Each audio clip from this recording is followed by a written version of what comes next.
Pues que el Señor me dé gracia para expresar lo que tengo en mi corazón, para comentaros. Estuve hablando en el verano de la salvación, después la última vez que estuve aquí hablé de la santidad y ahora se me ha ocurrido otro tema así como gordo, salvación, santidad. Yo creo que jamás en la vida he predicado sobre la ira de Dios. Y como soy quien soy, hablo de la ira de Dios a la luz de su amor. A la luz de su amor. Y vamos a ver qué podemos sacar en limpio sobre esto de la ira de Dios a la luz de su amor. Quiero empezar con un poco de prólogo, de preámbulo, acerca de la naturaleza de la Biblia. La Biblia contiene unos 1000 años, en escrito tal vez 500, 600 años de reflexión del pueblo de Dios, Israel. Los últimos 100 años tal vez ya los apóstoles, los seguidores de Cristo, pero también eran judíos, claro. Acerca de lo que suponía su vida en relación con Dios. Este Dios que les había rescatado de esclavitud en Egipto, que se les había revelado, y ellos meditan y piensan y dan vueltas y sus profetas anuncian, y luego hay los sabios escribas de Israel que van anotando estas reflexiones, y es riquísima en una reflexión inspirada por Dios. Y de eso nos habla claramente en el Nuevo Testamento el apóstol Pablo. Contiene revelación de Dios, contiene palabras que Dios habla a individuos y especialmente en particular a su pueblo. Y a la vez fue escrita por seres humanos, como parte de un proceso de reflexión que, como digo, duró mucho tiempo, y entonces no todo lo que pone es lo mismo. Esto hay que asumirlo cuando leemos la Biblia.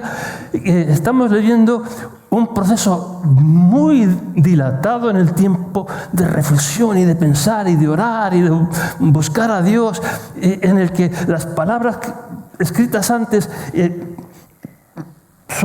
contribuyen a lo que pensadores y personas que aman a Dios posteriores reflexionan ellos a su vez a la luz de sus propias experiencias y del paso de la historia. Y es un proceso, como digo, dilatado en el tiempo. Y es entonces un proceso que continúa hoy. Y hoy no es obligado ceñirse en todos sus particulares a todo lo que fue dicho antes, sino que Dios ha derramado sobre su pueblo su Espíritu Santo para que sigamos discerniendo, sigamos pensando, sigamos hablando, considerando, orando, pidiendo guía, pidiendo luz para entender estas cuestiones. Y en particular yo creo que esto es muy aplicable al tema de la ira de Dios. Hay que empezar diciendo que en el Antiguo Testamento el pueblo de Israel primero conoce de verdad a Dios como su libertador. Un pueblo esclavizado en Egipto, oprimido, sin esperanza. Ni siquiera pone que hayan clamado a Dios. Eran un pueblo oprimido, esclavizado, sin esperanza.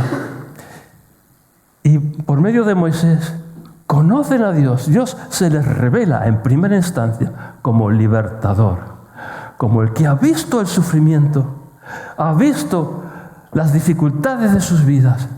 Y dice, yo voy a intervenir, voy a redimir a este pueblo, voy a rescatarlo, voy a sacarlo de la dura opresión y esclavitud en la que se encuentran. A la postre,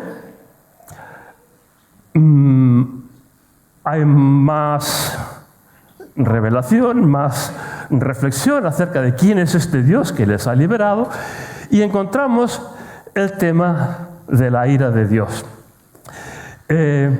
Pero es importante recordar que como primero conocieron a Dios fue como libertador.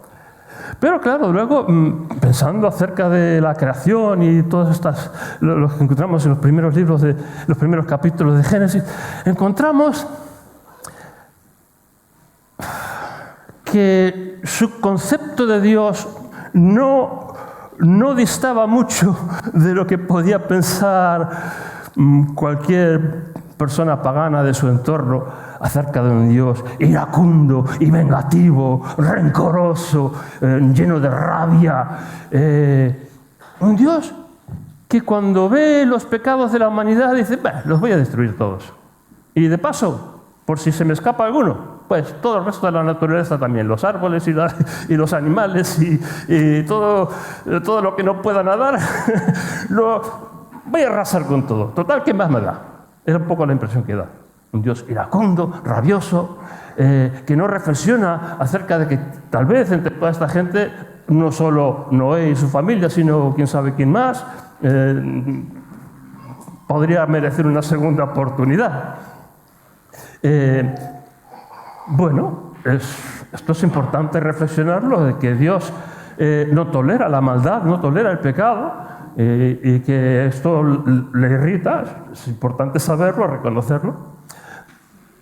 Después tenemos otra escena también en Génesis, una ciudad sobre la que no se dice que se haya anunciado ningún evangelio, ninguna oportunidad de arrepentimiento. Son pecadores, no cumplen con uno de los más sagrados de las más sagradas de las obligaciones de la antigüedad, que era la de la hospitalidad, y vienen estos señores a su pueblo y en lugar de recibirle con hospitalidad, les reciben mal, con malos tratos, intentando malos tratos, y Dios otra vez, pues no solo la ciudad, sino la otra ciudad de al lado, que se ve que eran iguales, venga, a destruirlos todos.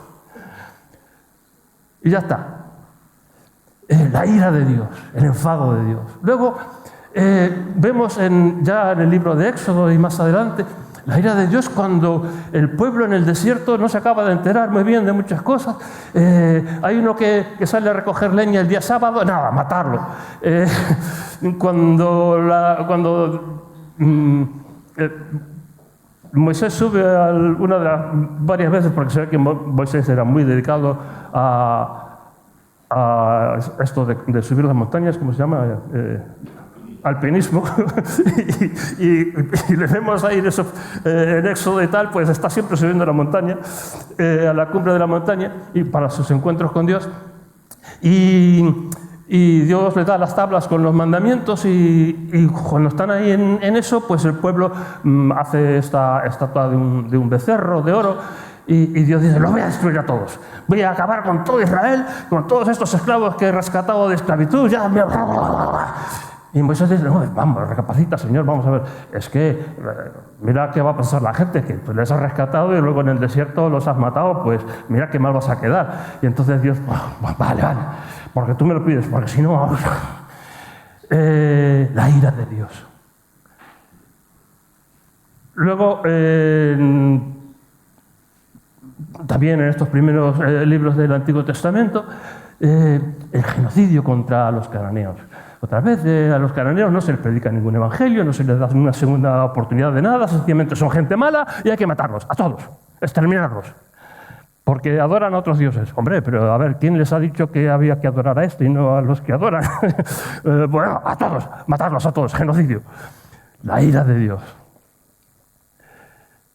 Y luego, esto también acaba hacia el final ya de la historia, en la destrucción final, total, de Israel y de Judá, dos reinos, dos monarquías que no habían sido capaces de ser fieles al plan de Dios. Y Dios les había dicho desde el principio, desde Moisés, que si no seguían sus mandamientos y sus órdenes, y su manera de vivir, los iba a destruir, y efectivamente los destruye. La ira de Dios. ¿Qué pasa? Que el Antiguo Testamento no acaba ahí. No acaba ahí, con la ira de Dios, con el juicio, con la condenación, con la muerte. En los profetas, Ezequiel, Isaías, en el libro de Esdras, en Daniel, vemos que sí, Dios había dicho que destruiría para siempre, que ya no cabía perdón, ya no cabía ninguna oportunidad para Israel, pero que Dios ve el sufrimiento de su pueblo en el exilio. Y este Dios que se supone que ya no podía perdonar más, un Dios que se supone tan enrabietado que había destruido para siempre Jerusalén, venga, otra oportunidad. Vamos a perdonar, vamos a restaurar, vamos a traer otra vez a mi pueblo a Jerusalén y vamos a reconstruir y volver a empezar con este pueblo que ha sido tan rebelde. Y entonces descubrimos otro matiz. Sí, es cierto, la ira de Dios a veces parece caprichosa, a veces parece demasiado severa. A nosotros, por lo menos, los seres humanos, que no vemos las cosas como las ve Dios, nos puede parecer exagerado, severo, iracundo, rabioso.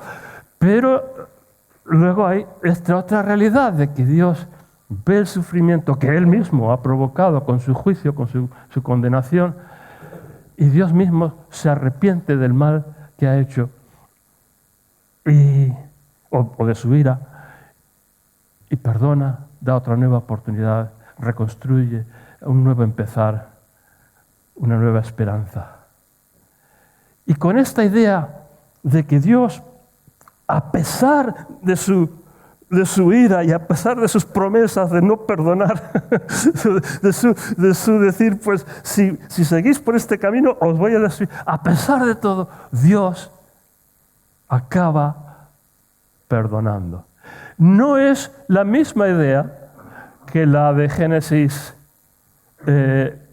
cuando la destrucción del diluvio universal con Noé. Allí no había ninguna posibilidad de recapacitar. No. Aquí ya, en su propia experiencia, su propio tratar con Dios, descubren que sí, hay ira, hay enfado de Dios con los pecados de la humanidad, pero también hay la posibilidad de que más allá, cuando ya se ha perdido toda esperanza de que Dios perdona, sin embargo, Dios ama y perdona. Y Dios castiga, pero luego Él se aflige por el dolor que ha provocado con su castigo. Esto no es lo mismo, como digo, que lo que veíamos en Génesis, pero eso también es Biblia, también es revelación divina, también es reflexión acerca de lo que hemos experimentado como pueblo de Dios a lo largo de largos siglos de trato con Dios, y descubrimos que sí, Dios castiga, Dios se enfada, pero a la vez Dios ama y Dios perdona y Dios restaura y da segundas oportunidades. Menos mal, ¿verdad? Menos mal que nos da segundas oportunidades, si no estaríamos todos más que acabados. Gloria a Dios. Ahora vamos a otro concepto relacionado a la ira del Cordero en Apocalipsis 6. Y os voy a leer estos 2 o 3 versículos. Apocalipsis 6, versículos 15 al 17.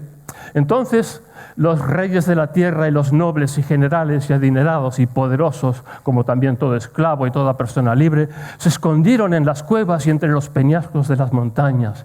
Imploraron a las montañas y peñascos: caed sobre nosotros y escondednos de aparecer ante el que está sentado en el trono y de la ira del Cordero, que ha llegado el día grande de su ira. ¿Y quién podrá aguantar?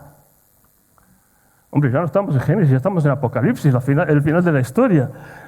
La ira del Cordero. Preferimos que caigan sobre nosotros los peñascos de las montañas antes de enfrentarnos con el que está sentado en el trono y antes de enfrentarnos con la ira del Cordero. Bueno, sinceramente, a mí la idea de la ira del Cordero me provoca risa.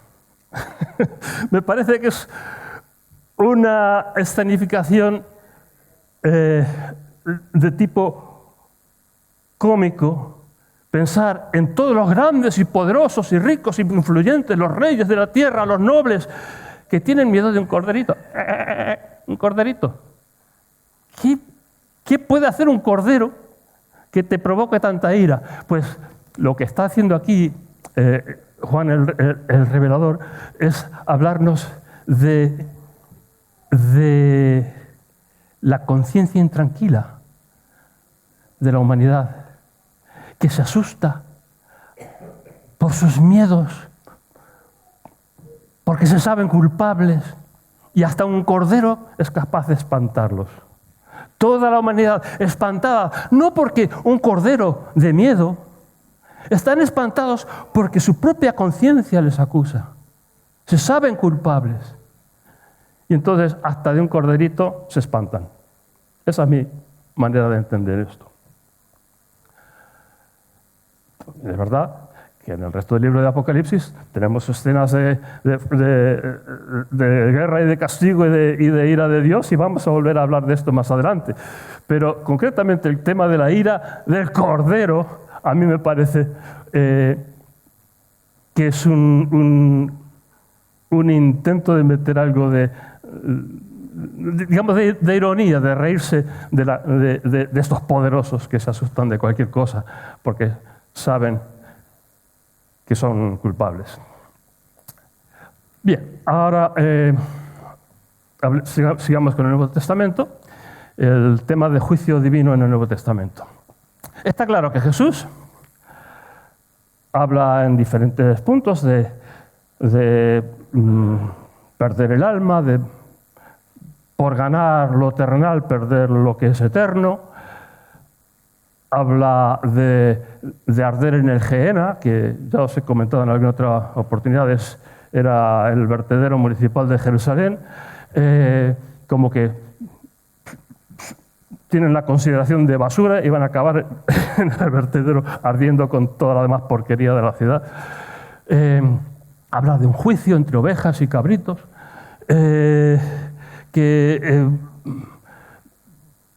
no todo es igual, hay juicio, nuestras elecciones en esta vida tienen consecuencias eternas, Dios está observando en nuestras vidas y concretamente ante la presencia de Él, en su anuncio del reinado de Dios, que es un anuncio maravilloso de que Dios se ha apiadado por fin de la humanidad y va a hacer un nuevo proyecto de gobernarnos, resulta que hay gente que no acepta, que rechaza, que al contrario se la tiene jurada, que acabarán matándolo. Y entonces no es todo lo mismo.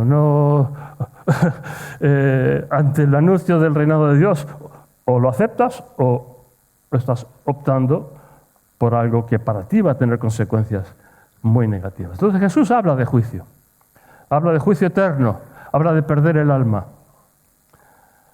Sin embargo, como todos sabemos, como ya esto es de perogrullo, Jesús es ante todo nuestro Salvador. Y como dice Juan en el capítulo 3, versículo 17, no envió Dios al Hijo al mundo para condenar al mundo, sino para que por medio suyo el mundo sea salvo o se salve. La finalidad con la que viene Jesús no es anunciar el juicio, sino anunciar la salvación. Su proyecto vital, lo que a Él le inspira, aquello por lo cual Él va a acabar hasta dando su vida, es salvación, no condenación.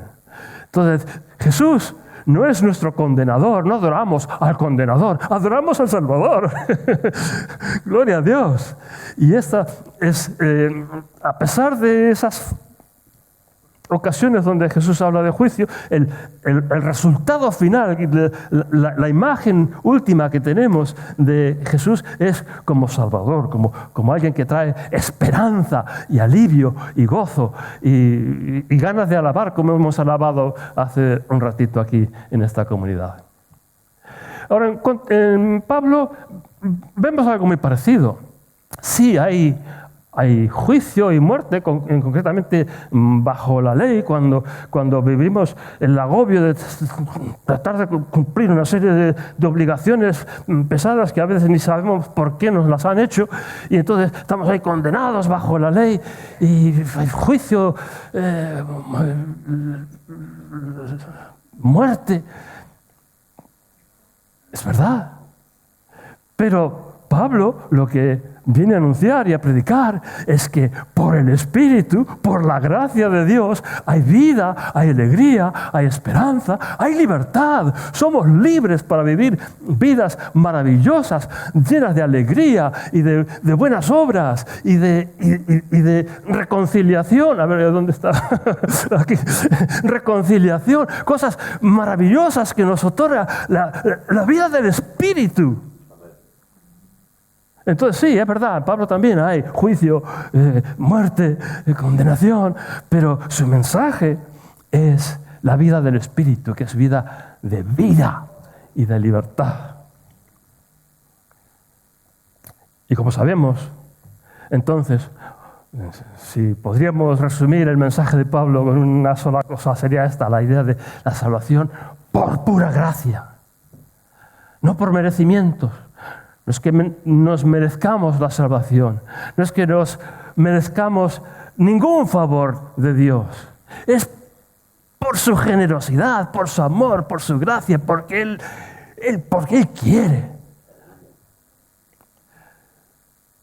Entonces, tampoco es negación de la ira, pero es que no va por la ira el mensaje de Pablo, va por la vida y por la salvación y por la gracia no merecida que nos rescata de una vida que no nos satisfacía ni que tampoco satisfacía a Dios, por cierto.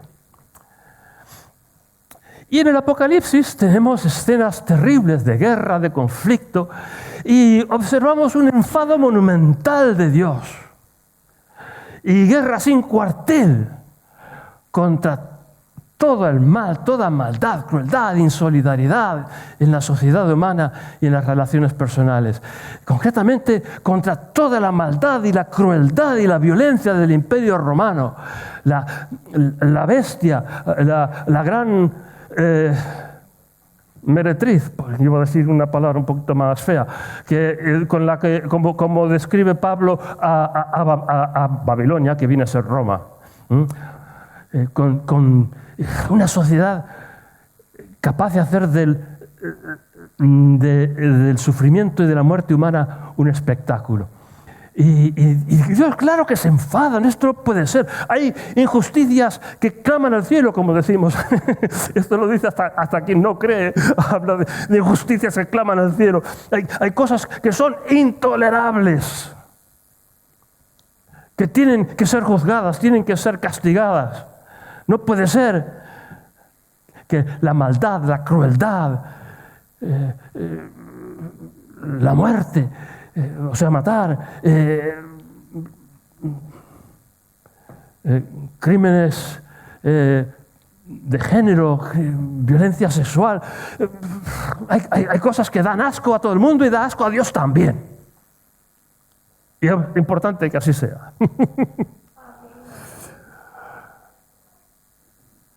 En este contexto, hablando de estas cosas,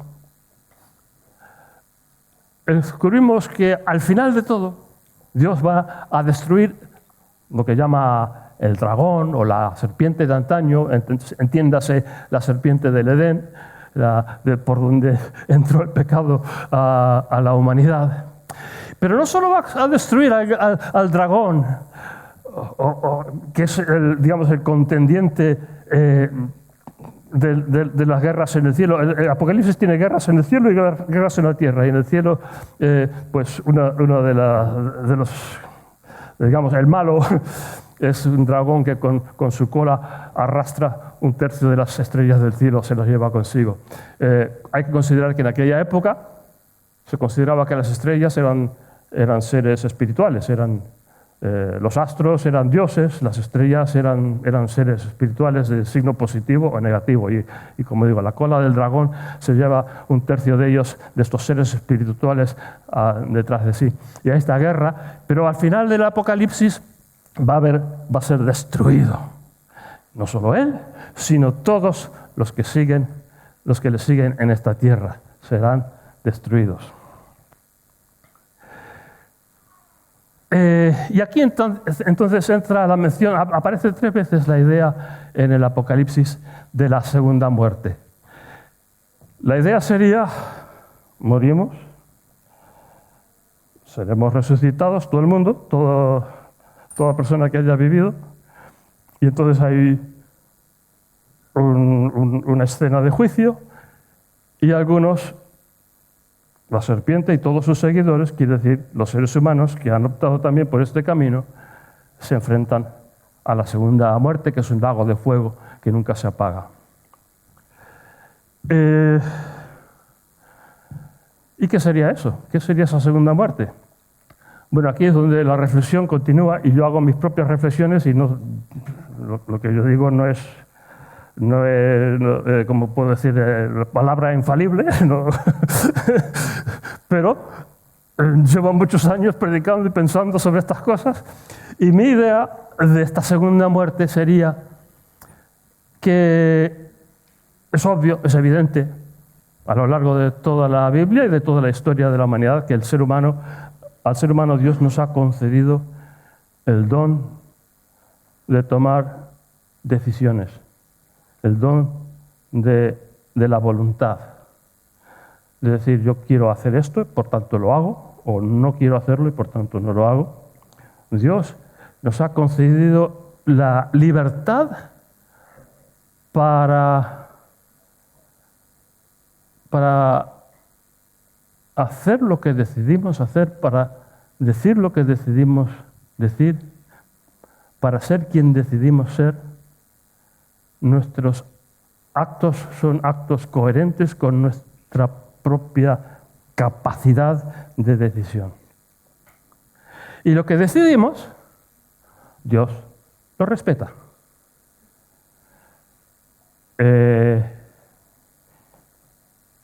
Cuando decidimos seguir a Cristo, cuando decidimos el bien, cuando decidimos tratar bien a la gente, Dios lo respeta, se siente feliz, esto le agrada y nos bendice. Y cuando decidimos el mal, Dios también lo respeta y nos castiga. Porque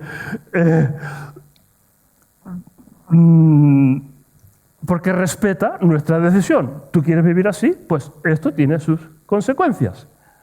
Las consecuencias del mal son el mal. Jesús dijo, el que vive por la espada suele morir por la espada. Pues efectivamente.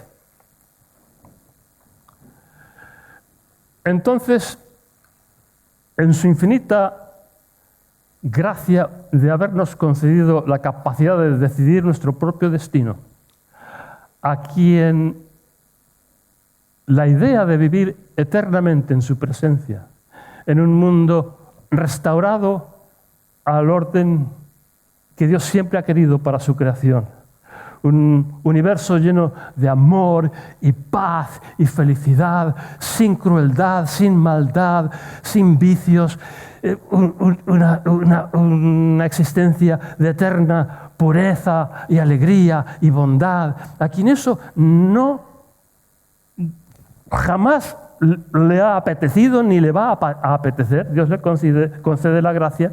Si tú no quieres este universo que yo ahora estoy volviendo a hacer, pues no vas a estar obligado a participar en él. Puf, desapareces. Segunda muerte. No vas a estar obligado a vivir en un mundo de armonía si no quieres un mundo de armonía, porque yo respeto tus decisiones. Segunda muerte. Se acabó. Visto así, que por una parte Dios participa de nuestro rechazo, que creo que es universal, bueno, o casi universal, rechazo de la maldad y de la crueldad y de tratar, no sé, vicios, maldad. El rechazo de esto, Dios también, esto le irrita. Esto es porque Él ama y Él quiere que impere el amor. Entonces Dios rechaza lo que es malo porque Dios quiere lo bueno para nosotros. Y la muerte eterna, la segunda muerte, también es parte de su amor, en el sentido de que es parte de su concedernos esa extraña y arriesgada por parte suya propiedad de poder tomar nuestras propias decisiones con integridad y que Él las respeta. Y esto también es amor. Es amor con consecuencias duras para quien sus decisiones son negativas, pero Dios no nos retira la capacidad de decidir nuestro destino, sino que lo respeta. Y esto también es amor. Esto también es amor. Digamos, es la mano izquierda del amor. Bueno, yo soy zurdo, la mano derecha del amor. Y por último, el tema del temor de Dios, que también está en la Biblia y también está relacionado con la ira seguramente. Cuando los 10 mandamientos, el pueblo está aterrado. Escuchan la voz, el trueno, ven los truenos y relámpagos y toda la montaña, que no es un volcán, actúa como si fuera un volcán. Sin ser un volcán, echa humo y fuego y relámpagos. Y hay un ruido como una bocina ensordecedor. Y en medio de ello es la voz del Señor que anuncia los 10 mandamientos. Y el pueblo está aterrado, espantado. Dice Moisés, pídele a Dios que nunca más nos hable, que nos hable por medio de ti, por medio de otros profetas, pero no queremos escucharle personalmente nunca más, porque es tanto el miedo que nos ha dado. Terror. Este temor de Dios, ya para los salmos, la idea del temor de Dios viene a significar más bien reverencia, adoración, temed a Dios y dadle gloria. Eso ya no es terror. Temor de Dios viene a ser, la expresión temor de Dios viene a ser más bien una expresión de reconocimiento de su grandeza, su poder, su majestad. Y levantar nuestras almas en adoración y alabanza, reconocimiento, gratitud, alegría. El temor de Dios, que empieza como terror en el Sinaí, ahora ya es reverencia. El Padre nuestro, Jesús, nos invita a llamar a Dios, pues eso, Padre nuestro. Padre nuestro. No es una idea original de Jesús. Ya antes, en el Antiguo Testamento, había profetas que habían hablado de que la ternura de Dios para con su pueblo es como la ternura de un padre. Pero Jesús lo desarrolla más todavía, ¿no? Y nos invita. Yo estoy seguro que aunque en el Antiguo Testamento había estas expresiones de que Dios ama a su pueblo con ternura paternal, estoy seguro que había más de temor de Dios, de reverencia ante un ser tan inmensamente más poderoso y grandioso que uno. Pero no había todavía el dirigirse a Dios como Padre nuestro. Padre nuestro. Porque cuando nos referimos a Dios como Padre nuestro, esto suscita otras emociones, otros sentimientos, otra manera de entender nuestra relación con Dios. Y esto culmina en Pablo, que ya no lo llama en griego pater, sino que recurre a la palabra aramea Abba, o en hebreo también Abba. La primera vez que yo escuché la palabra Abba, mi profesor de hebreo, que había ido con su familia a Jerusalén, a Israel, a perfeccionar su hebreo, se fue con toda la familia. Y él tenía un hijo con síndrome de Down. el hijo ya era un chico de 20 y pico años, pero todavía naturalmente vivía con sus padres porque tenía muchas limitaciones por su síndrome. Y él llamaba a su padre Abba. Y después descubrí que Abba no es padre, es papi o papá. Es la palabra tierna con la que los hijos judíos se refieren a su papi. Entonces ya no es ni siquiera Padre Nuestro, como que suena como muy papi. Y Pablo dice, cuando oramos, es que nos sale de dentro llamarle papi. Hemos hecho este camino porque digo, la Biblia contiene estas reflexiones a lo largo de siglos. Y empezamos con el terror en el Sinaí y acabamos con el papi. Una cosa no quita la otra, pero hay una evolución y nuestros corazones empezamos a sentirle más nuestro papi que no ese ser terrible al que hay que tenerle miedo y espanto. Y entonces el apóstol Juan en su primera carta dice, no puede haber miedo donde hay amor. Al contrario, el amor perfecto echa fuera el miedo, por cuanto el miedo es una forma de castigo. Interesante. El miedo es una forma de castigo. Entonces, la persona que tiene miedo es que no se ha perfeccionado en el amor. Y en la medida que nuestra relación con Dios es transformada por el amor de Dios, en la medida que conocemos y reconocemos el amor de Dios con quien nos ha tratado, con quien nos sigue tratando. Este amor que lo es todo en nuestra vida, que nos insufla esperanza y alegría y vocación de servirle y de servir al prójimo y de amar al prójimo. En la medida que ese amor nos inunda, ya no cabe el temor.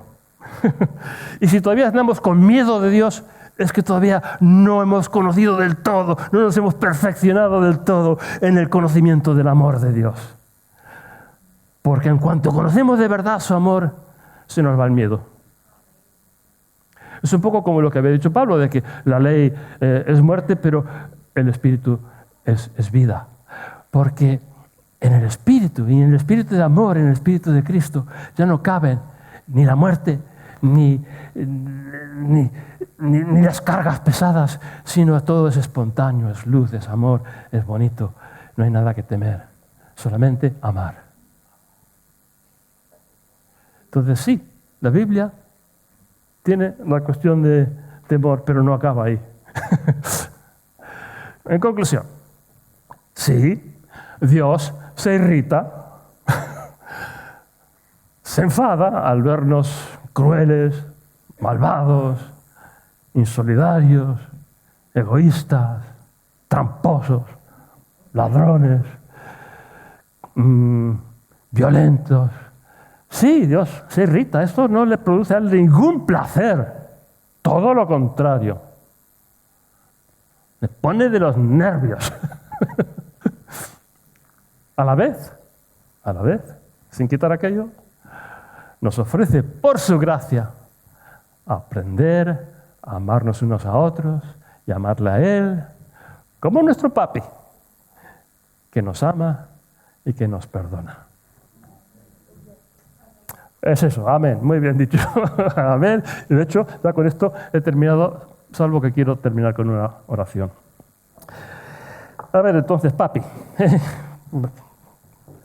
En mis oraciones personales te llamo papi, pero aquí delante de todo el mundo me suena un poco extraño, pero papi. Aquí estamos.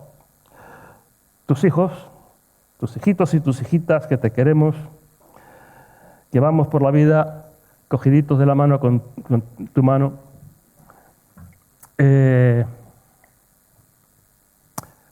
sabiéndonos queridos, sabiéndonos amados a rabiar por nuestro papi Dios. Estamos agradecidos. Vemos la justicia de que te enfades. No negamos que esos mismos sentimientos de rabia nos inundan a nosotros mismos muchas veces cuando vivimos injusticia y crueldad y maldad. violencia de género, prejuicios contra personas que no son como nosotros, fronteras infranqueables por personas que realmente están huyendo de situaciones pavorosas en sus propios países. Nos irrita a nosotros también. Y entendemos que tú te irrites, que te enfades, que sientas ira. A la vez hemos experimentado tu amor. Hemos experimentado que eres nuestro papi. Que tu amor por nosotros tiene una ternura que no tiene fondo. Y que cada vez que volvemos a ti arrepentidos, ahí estás con los brazos abiertos para recibirnos como al Hijo pródigo. Esto no tiene precio, Señor, y lo reconocemos y te amamos. Queremos responder con amor a tu amor. Quítanos el miedo, haznos responder más por amor que por miedo ante esta magnífica relación que nos ofreces como hijos tuyos. Amén.